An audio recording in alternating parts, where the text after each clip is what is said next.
কি বন্ধুরা, সবাই ভালো আছেন তো?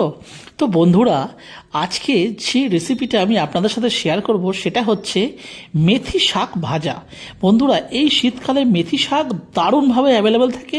আর বন্ধুরা, এটা বেগুন দিয়ে ভাজা খেতে জাস্ট অসাধারণ লাগে। মানে মাছ মাংস ডিম কিছুই লাগবে না, মনে হবে শুধু যেন এই মেথি শাক দিয়েই আর গরম গরম ভাত মেখে উফ, ফাটাফাটি একটা খাবার। তো বন্ধুরা, তো চলুন রেসিপিটা শেয়ার করি।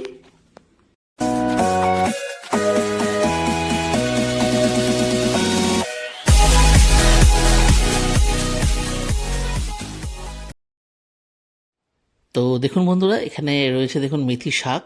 জাস্ট একদম টাটকা শাক নিয়ে এসেছি বাজার থেকে।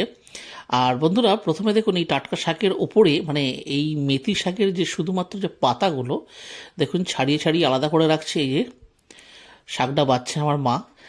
আর এই যে শুধুমাত্র এই ডাঁটিটা শুধু খালি ফেলা যায়, আর এই যে শাকটা শুধু এই পাতাগুলো নিতে হয় এইভাবে ছেড়ে। তো দেখুন এখানে সমস্ত শাকটা কিন্তু আলাদা হয়ে গেছে। আর এইখানে বন্ধুরা, এটাকে কেটে ধুয়ে এটাকে ঝুড়িতে রাখা হয়েছে এই কারণে যাতে জলটা ঝরে যায়। তো বন্ধুরা, এটাকে রান্না করতে দেখুন নিয়ে নিচে এখানে ডুমো করে কেটে রাখা বেগুন।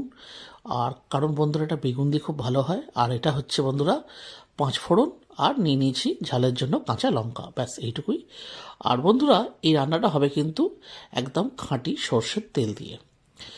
তো এখানে নিয়ে নিচ্ছি আরেকটুখানি তেল, এইটুকু তেলে হবে না। কারণ বন্ধুরা, যেহেতু শাকের মাত্রাটা একটু বেশি আছে। আর বন্ধুরা, শাক জিনিসটা দেখবেন কম তেলে রান্না হয়ে যায়, কিন্তু তখন কিন্তু ভালো টেস্ট আসে না। আর যেহেতু বন্ধুরা এটা মেথি শাক এবং এটা বেগুন দিয়ে ভাজা হবে, তো বেগুন ভাজার জন্য অবশ্যই তেলের পরিমাণটা একটু বেশি লাগবে। সেই কারণেই বললাম যে এই শাকটা এতটাই টেস্টি হয় যে মানে আর আদার্স কিছু লাগে না। মানে মানে এরকম নয়, মানে যেদিনকে বাড়িতে মেথি শাক রান্না হবে আপনি ধরে নিতে পারেন আপনার বেশিরভাগ শতাংশ ভাতটাই আপনি মেথি শাক দিয়ে খেয়ে নিতে পারবেন। তো বন্ধুরা, তেল যেই গরম হয়ে যাবে দেখুন এর মধ্যে দিয়ে দিচ্ছি আমি প্রথমে বেগুনগুলোকে। দিয়ে এগুলোকে ভালো করে জাস্ট একটুখানি ভেজে নিতে হবে।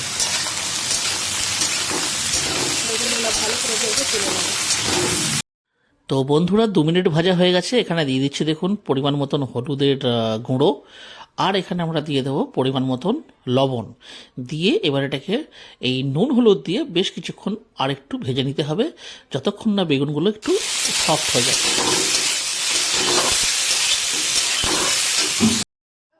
তো বন্ধুরা দেখুন, ফাইনালি কিন্তু বেগুনগুলো সব ভাজা হয়ে গেছে সুন্দরভাবে।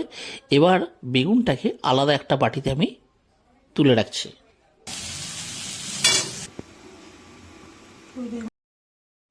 তো বন্ধুরা, ফাইনালি দেখুন বেগুনগুলোকে আমরা আলাদা বাটিতে একটা তুলে রাখলাম। আর ওই সেম কড়াইতেই দিয়ে দেবো যে তেলটা আমরা তুলে রেখেছিলাম। তো সেই তেলের মধ্যে দিয়ে দেবো 5 ফোড়ন আর কাঁচা লঙ্কা।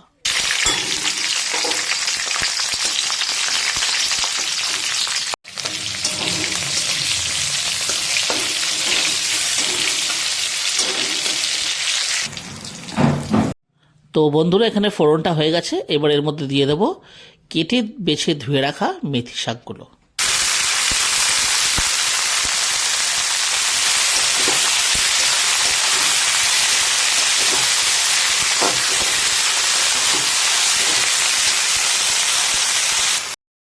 তো বন্ধুরা, এই শাকে আমরা দিয়ে দিচ্ছি শাকের পরিমাণ মতন হলুদের গুঁড়ো, আর সাথে দিয়ে দিচ্ছি পরিমাণ মতন লবণ।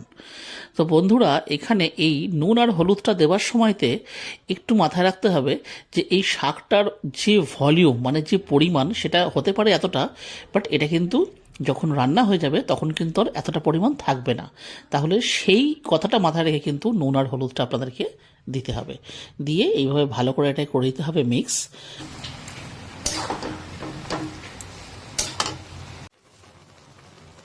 তো বন্ধুরা দেখুন, এখানে আমি দিয়ে দিচ্ছি ঢাকা চাপা।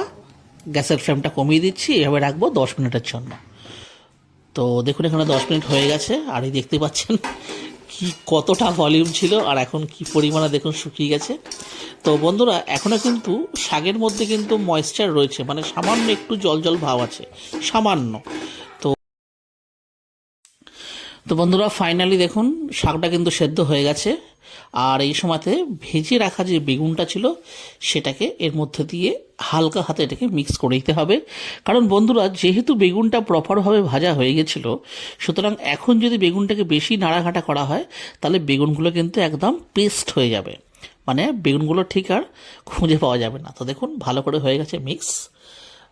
বন্ধুরা যা সেন্ট বেরোচ্ছে কি বলবো, মানে মেথি শাক ভাজার যে সেন্ট, উফ। আর বন্ধুরা সব থেকে যেটা বড় কথা, যে এটা কিন্তু শুধুমাত্র এই শীতকালেই মানে ভালো মতন অ্যাভেলেবেল থাকে। বড় শহরে হয়তো সারা বছরই অ্যাভেলেবেল থাকলেও থাকতে পারে, কিন্তু এই শীতের যে একটা টাটকা ব্যাপারটা, এটা কিন্তু আর সারা বছর খুঁজলেও পাবেন না। তো এখানে দেখুন বেশ ভালো মতন এটাকে মিক্স হয়ে গেছে, একদম মানে ন্যাটপ্যাটি মতো হয়ে গেছে একদম। আর ব্যাস এরপরে এটাকে আমরা নামিয়ে নেব।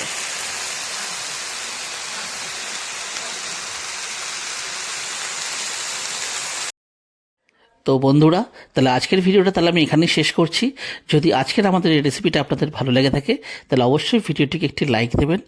আর চ্যানেলে যদি কোনো নতুন বন্ধু এসে থাকেন তাহলে অবশ্যই চ্যানেলটিকে সাবস্ক্রাইব করে আমাদের পাশে থাকবেন।